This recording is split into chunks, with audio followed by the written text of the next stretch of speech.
کے اعمال تو ذوالحجہ کی 8 تاریخ سے انجام دیے جاتے ہیں، لیکن حج کے سفر پر بندہ شوال کے مہینے سے ہی روانہ ہونا شروع ہو جاتا ہے، اس لیے اسے بھی حج کے مہینے میں شامل کیا گیا۔ اور اس سال جو حج کا سیزن شروع ہو رہا ہے، غالباً 29 اپریل کو حاجیوں کا پہلا قافلہ مکہ مکرمہ کے اندر پہنچے گا۔ تو حج کے حوالے سے چند بنیادی باتیں، اس لیے کہ ہر مسلمان کا یہ شوق ہوتا ہے کہ وہ اللہ کے گھر کا دیدار کرے، اور دیدار سے بڑھ کر کے وہ اسلام کے ایک اہم رکن کو انجام دے سکے، یہ ہر ایک مسلمان کی تمنا ہوتی ہے۔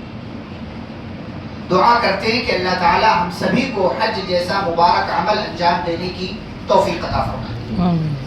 تو حج کیا ہے، حج کی اہمیت کیا ہے، حج کی فضیلت کیا ہے، حج کے فائدے کیا ہیں، حج کے مقاصد کیا ہیں، کئی ایک باتیں انشاءاللہ آپ کے سامنے اس مختصر درس میں رکھنے کی کوشش کی جائے۔ حج کا مطلب کیا ہوتا ہے؟ معنی حج یحج حجن کا مطلب ہوتا ہے قصد کرنا، ارادہ کرنا۔ چونکہ یہ سفر جو بندہ کرتا ہے حج کا، اس میں ارادہ کرتا ہے کس جگہ کا؟ مکے کا، کہ وہ مکہ جائے گا اور مکہ جا کر کے وہ حج کے اعمال انجام دے گا۔ اسی لیے اس عمل کو حج کہا جاتا ہے، کیونکہ اس میں بندہ قصد ارادہ کر کے وہاں پہنچتا ہے۔ اور شریعت کی زبان میں حج کہتے ہیں کہ اللہ رب العالمین کے مقدس مقامات کی طرف سفر کرنا، تاکہ حج کے ارکان، واجبات، اس کے مناسک کو اس کے خاص ٹائم میں اور خاص جگہ پر بندہ جا کر کے ادا کر سکے۔ تو اس عمل کو حج کہا جاتا ہے، لیکن یہ کس کے لیے ہوگا؟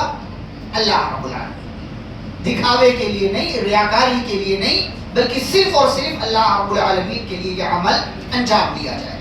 تو یہ حج کی تعریف ہے۔ حج کی اہمیت کیا ہے؟ اس لیے کہ جب کسی چیز کی اہمیت ہمیں معلوم ہوتی ہے تو ہم اس کی قدر بھی کرتے ہیں۔ موبائل کی اہمیت معلوم ہے، اس لیے گھر میں بھولتے نہیں، باہر نکلتے ہیں تو موبائل پاس میں رہتا ہے، کیوں؟ اس کی اہمیت پتہ ہے۔ ایسے ہی جس بھی چیز کی اہمیت معلوم ہو اس کی ہم حفاظت کرتے ہیں۔ مال کی اہمیت کیا ہے؟ ہم حفاظت کرتے ہیں۔ تو حج کی اہمیت کیا ہے؟ سب سے پہلی اہمیت حج کی کہ اسلام کے 5 ارکان میں سے ایک رکن ہے۔ 5واں اور آخری رکن کیا ہے اسلام کے ارکان میں سے؟ حج۔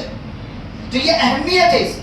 اگر کوئی بندہ مال ہے اس کے پاس، لیکن وہ سستی، کاہلی، غفلت کرتے ہوئے زندگی میں حج نہیں کرتا ہے، تو گویا کہ ایک بہت بڑے عمل سے اپنے آپ کو وہ محروم کر رہا ہے۔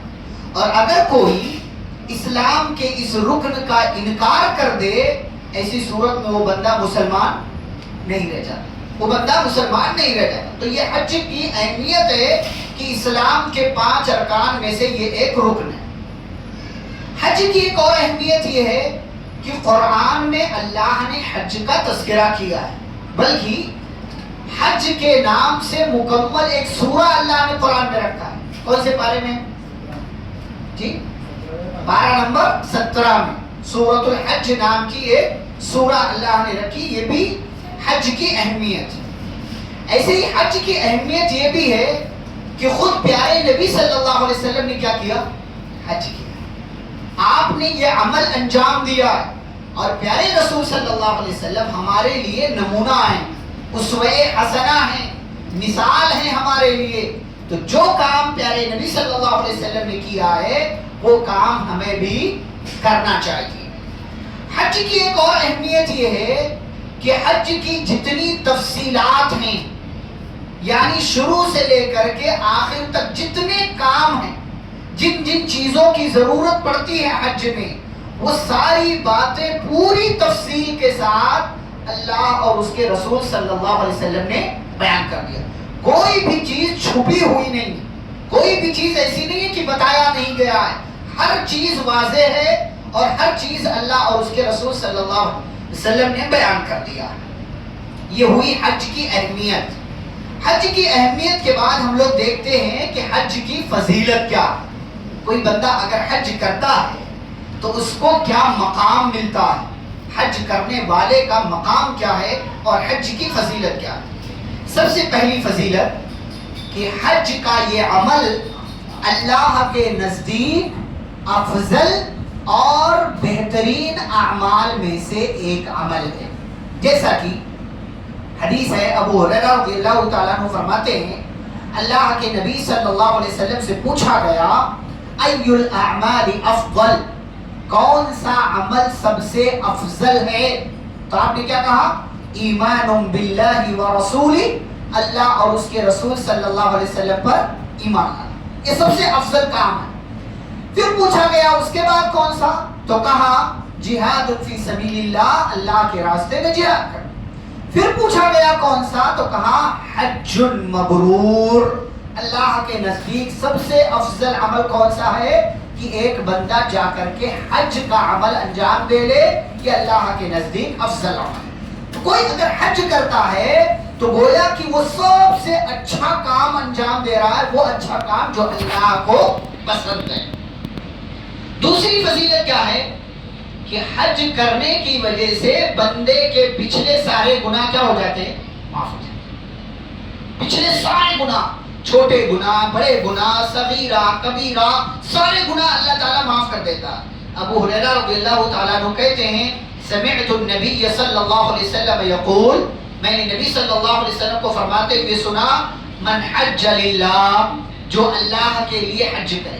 کس کے لیے؟ اللہ کے، دکھاوے کے لیے نہیں، ریاکاری کے لیے نہیں، حاجی کا ٹائٹل لینے کے لیے نہیں، بلکہ اللہ کے لیے، اللہ کو خوش کرنے کے لیے، اللہ کے حکم پر عمل کرتے ہوئے جو حج کرتا ہے.